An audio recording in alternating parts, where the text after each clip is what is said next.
Okay, right. I think I got this.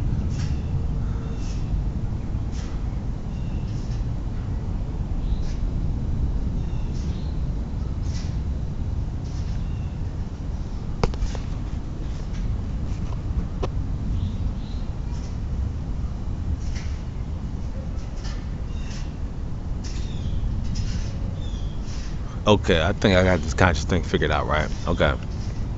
Now, I think the problem is that, and why so many people get so confused is that there's so much information out there that conflicts, and with the mythology that's involved, and they just overall, I think they make metaphysics too complicated. So basically, I wanted to really narrow it down and really streamline consciousness, the definition of consciousness, what is consciousness, what ain't consciousness, and just fundamental, uh, come to it with a fundamental outlook. Okay, so basically, this is what I've concluded is true, and what I've come to know is true through observational research, trial and error, and really this seems like the best model. I really do. Out of all the models that I've seen and from the study and research, this to me, I must conclude is the best model I've found so far. And that's the model that we do live in virtual reality. And I will be providing a few evidences, that I know will back up my model as being one of the most fundamental and most experiential models that I've found. So, okay, one basically is, I started out with this model. I really started out with, I went with two fundamental assumptions. And one is that consciousness exists, and that consciousness is fundamental to any real system. Okay? Any system to where you're receiving feedback must be out of necessity a system that promotes consciousness. Okay? Or at least a conscious observer. And two, that evolution occurs through time at a fundamental level in all virtual realities, and what doesn't evolve eventually goes extinct. So there is an objective, and that objective is to evolve in one direction. Okay, and from the research and evidence, it only seems like it really can be that goal is to evolve, because if you devolve, you will eventually increase entropy, which will make life that much harder. Okay, so evolution at a fundamental level is necessary for consciousness to grow. Okay, and these are the fundamental assumptions in this model that I really uphold to. Now, we are, as far as consciousness, or in relation to consciousness, IUOCs, individuated units of consciousness. And consciousness has a certain quality to it, depending upon its degree of entropy. Okay? Entropy as defined as the amount of order or disorder within a given system. And one's quality of consciousness is the degree to which you, an individuated unit of consciousness, has evolved at the being level, not at the intellectual level, not on the level of your superficial ego. A high quality of consciousness has the power to forgive, to love, and not superficial love, but real love. Okay, and by having a high quality of consciousness, you have a low entropy consciousness. Okay, you have a high quality of being, a high spiritual quality, so to speak. Okay, but a low quality of consciousness has a low capacity to love. Okay, And since it has a low capacity to love, it has a high entropy consciousness. Okay, which leads to a low quality of being and a low spiritual quality. I'm sure we all know men and women that can fit into this category, this latter category. Okay, and entropy is basically a term. It comes out of physics, more specifically thermodynamics. Like I said, meaning the amount of disorder within a given order in a given system. Okay, now my next point in this model is that's fundamental is that consciousness evolves from one experience packet to the next. And by experience packet, I mean what a man by the name of Tom Campbell referred to as each segment or partition that consciousness experience or interprets reality in a given virtual reality from birth into death, quote unquote. And consciousness is an evolving collection of experience data, rules, patterns, memory, processing capability, also with a specific level of entropy. Okay. Higher entropy leads to fear, chaos, disorder. A low level of entropy leads to love, harmony, pattern, consistency. And one thing that also I agree with this model is that the larger consciousness system must start with an individuated unit of consciousness to experience a said reality. Okay, so you have consciousness which is outside naturally, or which lies naturally outside of the virtual reality. But then this individuated unit of consciousness is also a part of a larger consciousness system. Okay. So out of this larger consciousness system, there is a segment or partition, commonly called an individuated unit of consciousness, that experiences a said virtual reality through a free will awareness unit. And each information packet, it seems that each information packet that consciousness experiences becomes a static model in the larger consciousness system. So as you live out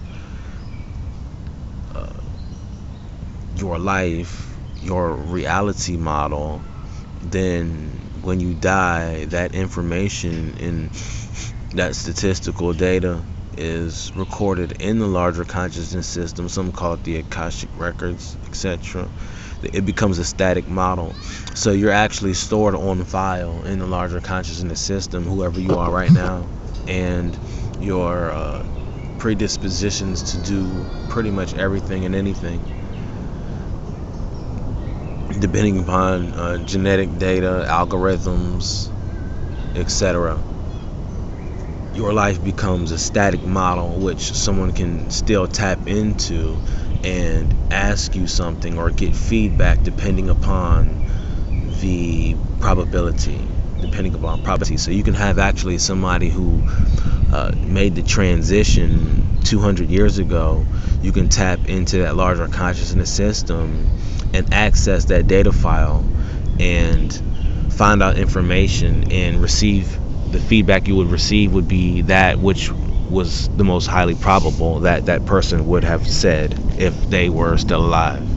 But it's just a static model. There's no free will attached to it. It's just all based upon probability. Like if you had a grandfather and your grandfather died in 1981, right? So let's just say you wanted to tap into the larger consciousness system. Excuse me. Well, the information you would receive from your grandparent would be a model of the highest probability, what would be the highest probability, or what would be most probable that they would do or tell you. So even though it might seem like it is like they have free will, it's just a static model or an image, a data image that has within itself stored probability, and you would receive your answer, your feedback would be based upon what was most probable. Okay. And our consciousness is also a part of a larger consciousness system. Okay. Previous information packets, which some call reincarnation, previous information packets become static models of each free will awareness unit, okay, within the larger consciousness system. All right, which one can tap into and receive information based upon what is probable that that free will awareness unit would have done or said, giving the inquired or those that tap into those records the most probable answer. Another point is that evolution in consciousness happens at a being level. It doesn't happen at an intellectual level. Okay, evolution of being happens at the being level, all right? And time along with awareness is what's required to create consciousness. Okay, time, consciousness, as consciousness interprets reality or information, interprets the data. Consciousness is aware and does remain aware throughout time. So time along with awareness is what's required in relation to consciousness. Another point is that what I found to be true is that human consciousness is just an individuated unit of consciousness with the human avatar. Okay? Consciousness is restrained by the avatar, it seems, and the rule set of the virtual reality, because each virtual reality must have some set of rules or some grouping of laws that, okay, a human cannot jump 80 feet in the air. We can't fly. You know what I mean? We have a certain rule set that really limits the ability of the avatars. Okay, so consciousness is indeed restrained to a large degree by the human avatar and what it can and can't do in relation to the virtual reality that it finds itself in. Okay, and the rule set affects the virtual character pretty much. That's the rule set of the virtual reality simulation does affect the avatar. Okay. Also, speaking to the larger consciousness system, it seems to be a digital information system. That's what it seems like. Now, my second point dealing with the matrix and with the virtual reality is that really, when you think about it, a virtual reality is necessary for consciousness to grow. There are countless jobs out there that would really put you through a simulation or a training program to see what your reaction might be under certain circumstances. So virtual realities are a good way to learn while at the same time minimizing the effect, usually negative, upon the player. Okay, so a virtual reality is a simulation-based reality. We can never see the source of the data. We are limited by the avatar to do this, really, it seems is that we don't have the ability to see the source of the data. We're just limited by the avatar pretty much to do this. What's basically called in relation to time, it's called delta t, and delta t is an equation really used to measure discrete chunks of time, and the refresh rate of the virtual reality system is beyond what we can rightly interpret or notice. The refresh rate is fast enough that we don't really notice it.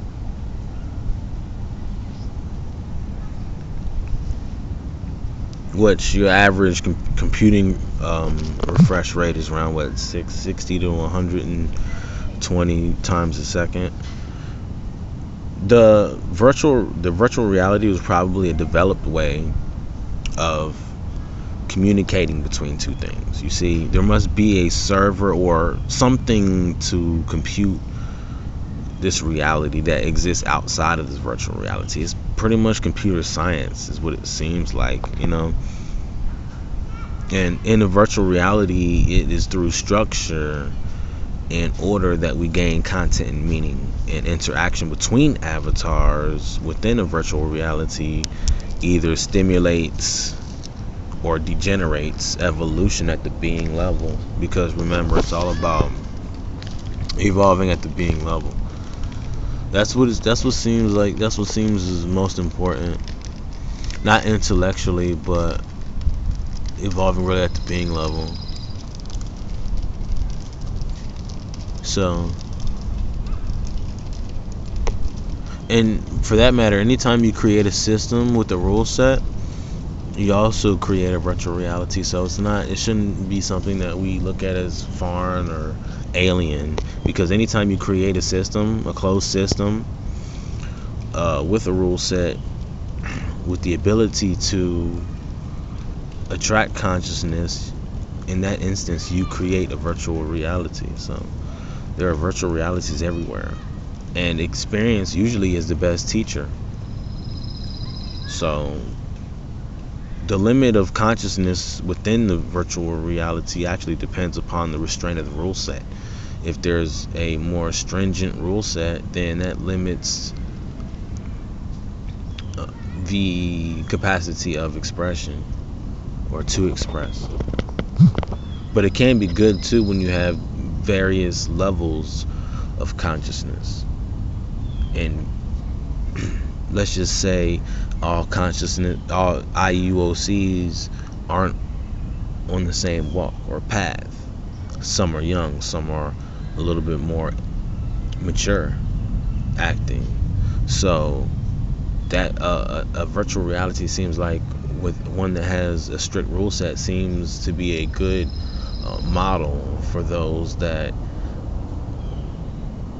consciousness within that virtual reality to really experience.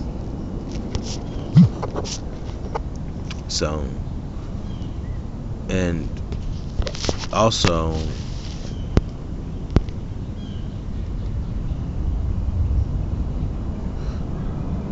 the limit is really the limit of the virtual reality really keeps the avatars from doing too much. So in a system to where there's like I said, various levels of consciousness, or not even levels, but just intents of consciousness, you want a reality that is structured upon a strict rule set. And consciousness, and this is also basic too. Consciousness, for those that really study computer science, consciousness and that which actually computes reality, or that which renders the reality to the consciousness interpreting the information, has to be outside of that said reality. Consciousness and that which computes its reality cannot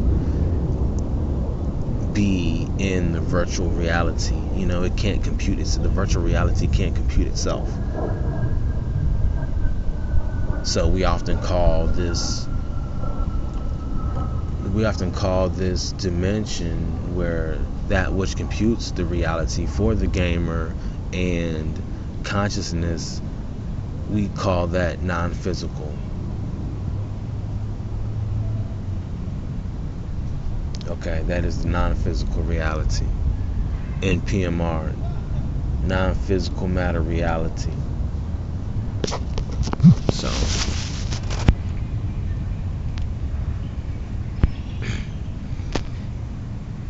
that which computes cannot compute itself unless it's in a digital format.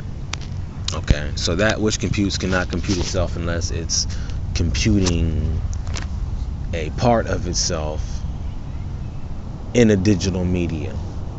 You see, but it's always in a digital format. Hence the reason why people draw the distinction between your higher and lower self. Your higher self seems to be that which is computing the data and receiving meaning out of really what's received. And your lower self, your lower self must be conscious. It must be consciousness with no intent, or consciousness with no acknowledgement of itself towards its own evolution. So your higher self must be that which is computing the data and receiving meaning out of what's received, and then your lower self must be consciousness with no intent or no acknowledgement of itself towards its own evolution. And basically, from our studies, I found that there are really essentially three components to any virtual reality. You have A, that which computes, the larger consciousness system. You have B, the virtual reality matrix itself, and then you have C, consciousness itself. Okay? And it's just it seems to me like it's similar to the placebo effect and the double slit experiment. The placebo effect and the double slit experiment let us know that we actually do live in a virtual reality that is based upon probability, and what's most likely to happen will happen. A VR is based upon probability, and it's also very efficient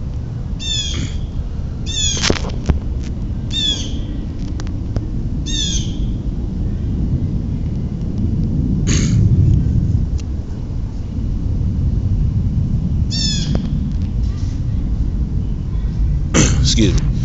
Yeah, what I was saying was that a virtual reality based upon probability and statistics is also a very efficient model and provides a certain consistency between players in the simulation. You see, this system seems to be an evolved probabilistic system, and one can influence the probability of events occurring with a median probability ratio, it seems to me, biasing the outcome one way or the other off of the intent of the conscious observers, okay, or observer by a few percent.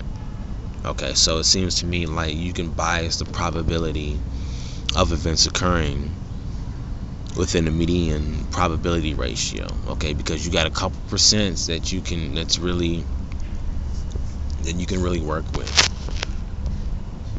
This is what it seems. It seems like we actually reside within a probabilistic system that is an evolving system.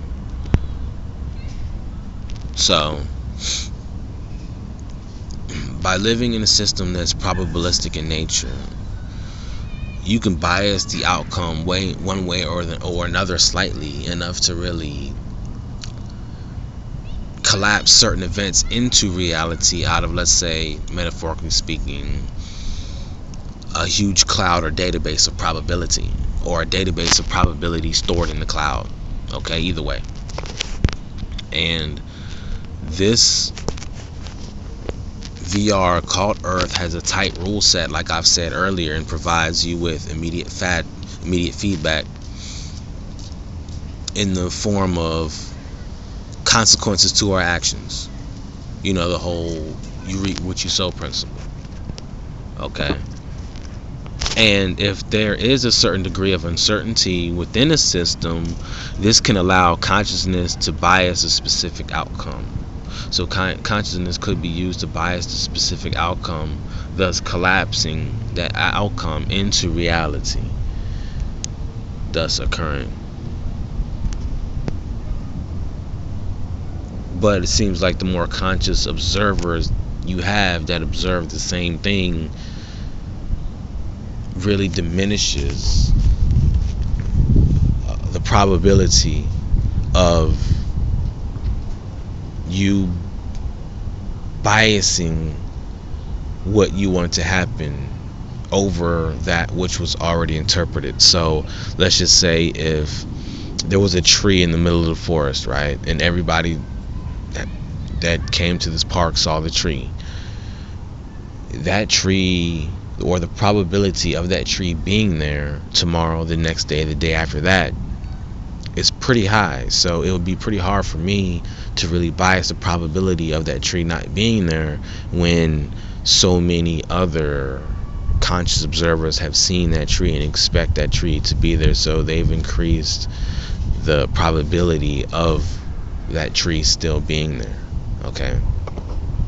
So the more, it seems like the more conscious observers you have receiving the information, getting the data, processing the information, the more people you have doing that collectively, focused intent, the harder it is to move and shift things to occur in your favor. Okay. But things with a high degree of uncertainty are easy to bias and thus collapse into your subjective reality frame. So if there's a certain degree of uncertainty within a system,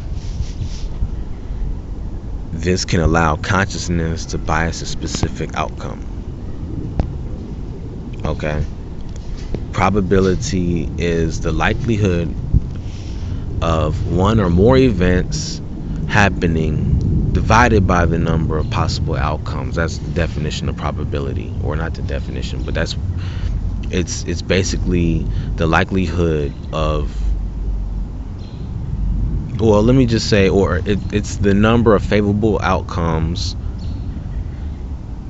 divided by the number of total outcomes. Okay, so you have the number of favorable outcomes that you would like to hope to pass divided by the number of total outcomes. All right, so the odds of me, let's just say it's a spades out of a 52 card deck, is 1 in 52, which is around 9.19% or something.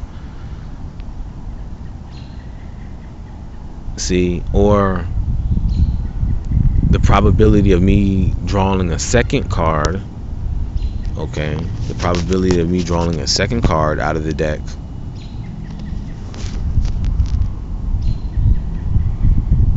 out of the same deck, we'll just say like alright, the probability of me drawing a second card out of the same 52 card deck, which is a 51 card deck now, let's just say a diamond, the probability of me drawing my second card out of the deck of cards would be 25%. Okay, 13 cards in a suit, so that would be your favorable outcome. So you want to draw a diamond, so there's 13 diamonds in the deck, so that would be your most favorable outcome. So you take 13 and then you would divide it by total outcomes, which would be 51 cards, because this is the second card. The first card was already pulled out of the deck, so the percent of probability would be 25% of drawing a diamond out of the same deck. You see, in this virtual reality, there are no such thing as particles, right? There's no such thing as particles. What people are calling particles are the manner in which certain probabilities are rendered into their reality with similar probability percentages.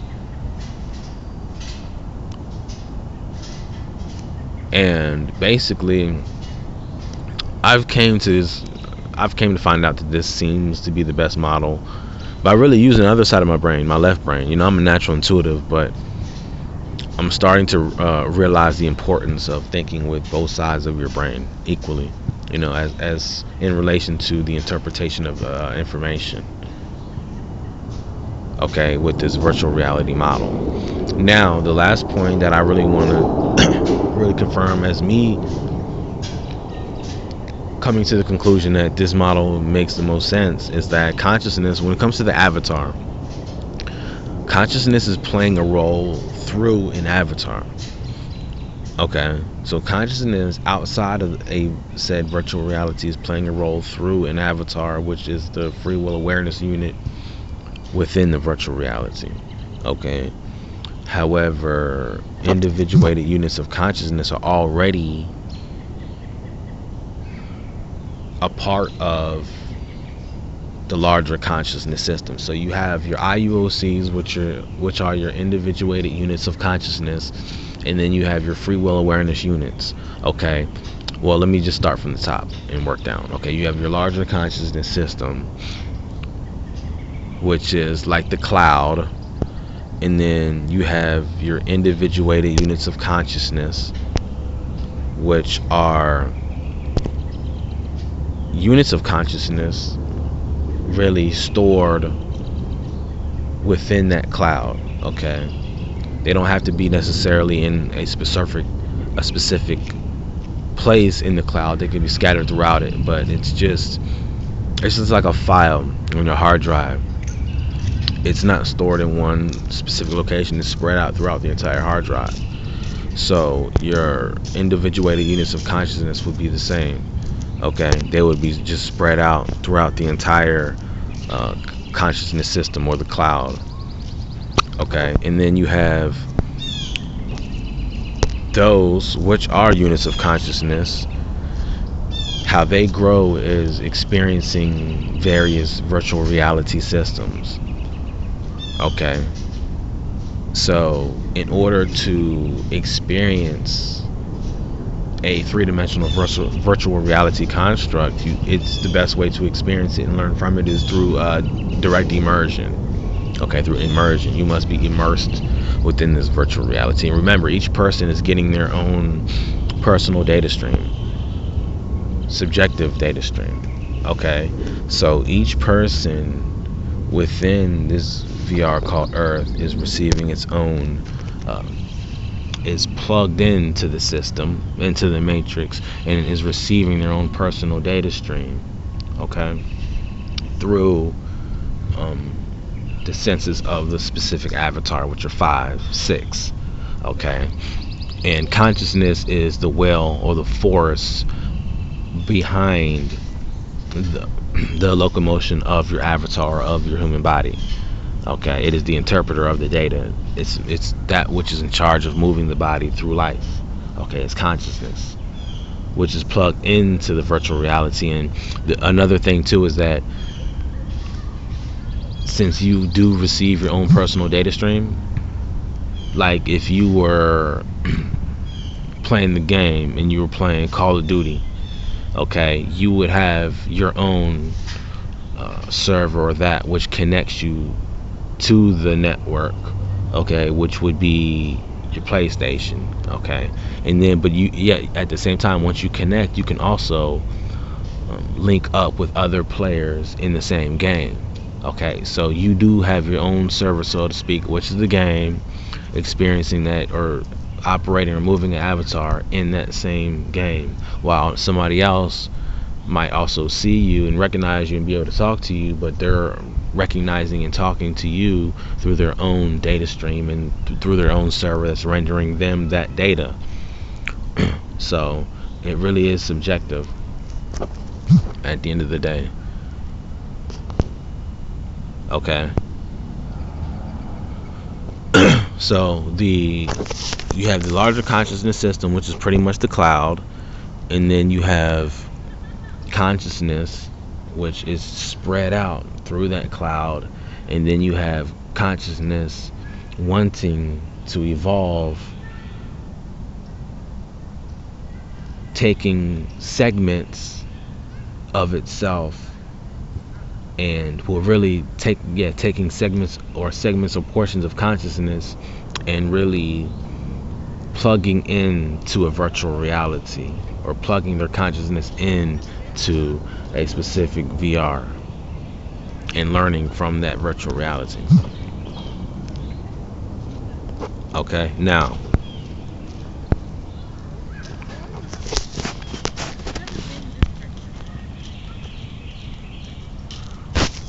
this VR can help with the evolution of consciousness outside of the VR, and with the progressive transformation of being, you see, the thing about it is that what's good about it is that it can really stimulate the evolution of consciousness, and it does, especially those with pretty strict rule sets. Okay, because one thing that's good about virtual realities with stringent rule sets is that you do receive immediate feedback, and quite often it is tough. It'll slap you in the face, but at the same time, what's the good thing about it is that you get to experience a broad perspective. You get to experience, a broad perspective of different levels or different degrees of consciousness, okay, within one system. Whereas a VR with a looser rule set, the consciousness that exists within VRs with looser rule sets are all pretty much the same. All pretty much the same. So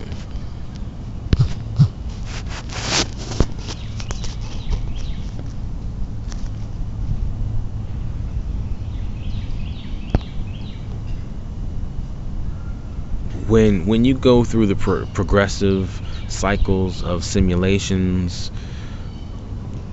you actually transform your being, okay, which is also increasing the quality of consciousness, or your quality of consciousness, which is decreasing entropy, and essentially what's good about it is that you also have the evolution of the avatar. Okay, so you have the evolution of consciousness, then you have the evolution. It's genetics and biology. Okay, with each race of avatars manifesting their most probable genetic structures. Okay, and these two processes run concurrent with one another. Now, I know that it's important to remember that evolution of consciousness occurs beyond and outside of your. See, this is what I didn't understand for a long time, is that how could consciousness not be within your body? I always thought that it was within you, but really consciousness is outside of the virtual reality. But because we live in a three-dimensional reality, it seems like the only place we can go that's untapped is within, when you must go without, not just outside of yourself, but outside of reality itself, outside of physical matter reality. All right, beyond the borders or the confines of this matrix. Okay, that's where you find consciousness. All right. Now, this is good news, though. That's what I wanted to say. I want to say that this is good news, though, because wouldn't you really want evolution of the evolution of being to be outside of your training program? I mean, think about it. What good would it do if your evolution of being happened on simply a physical level? You would always have to start over every time you died. Or if you only died once, which you really don't, but some people think you do, that would be it. You see, this is not the case, though. You see, learning is cumulative and occurs in phases, and the very evidence of out-of-body experiences testifies to the separation between the avatar and consciousness, and between non-physical matter reality and physical matter reality. You see, it seems like our avatars just simply receive data, and this data is interpreted by consciousness as information, which information is simply data comprehended by a conscious observer, a player in the game. Okay, it seems that we do, in relation to free will, it seems that like we do have free will as free matter, as free will awareness units, because it seems like it's being held. It seems like free will is necessitated by our own by our own existence in a subjective VR, even with this strict rule set. You see, the only thing that the rule set enforces seems to me like data consistency and probability based upon the characteristics of the specific avatar. But all these other dogmatic rules about how somebody's going to take you and throw you in the lake of fire doesn't seem legible to me. And one's own free will awareness unit is self within the VR, expressing the will of consciousness. Okay, that's what it seems like. So yeah, one's own free will awareness unit, which is self within the virtual reality, a copy, a mirror image of consciousness. Itself within the VR, expressing the will of consciousness. This is a manifestation of consciousness outside of the virtual reality. You as a free will awareness are the residual image of your digital self. It is a portion of pretty much consciousness confined to 3D physical matter reality. So your free will awareness unit, your avatar, your idiosyncrasies, your fears, your ego is a residual image of your digital self, which is consciousness, which also is a part of the larger consciousness system. It's just a portion of consciousness confined to third dimensional physical matter reality. While in these avatars, we also are, it seems like, influenced by our own perceived decision space or conscious knowledge of options, you see, even if only consciously interpreted at a subconscious level. So it seems like these avatars that we're in, or that we're receiving a data stream through, have their own, because they have their own senses and the limits that the brain puts on the avatar. It seems like we can get into habits in ways that are very repetitive, to where our decision space gets closed off. This is what happens with, to people that watch a lot of TV. They get into patterns to where they do the same thing every day. I'm saying doing the same thing every day is bad. I'm just saying that they get into these small confined decision space daily routines, to where they just go to work, they get up, they go to work, they come home, they eat dinner, they go to sleep. You know what I mean? People like that, their decision space really narrows quite a bit. You know what I mean? Even them being free, it's not like they were in prison or in jail or anything like that. Oftentimes people, through repetition, can really go through life asleep. They take the same way to work and from work to home every day. They eat the same thing on Mondays. They go to the same club or bar or strip club on the weekends. People can get into these patterns because they're pretty much asleep. So they're just running on autopilot. So, and these people are also people that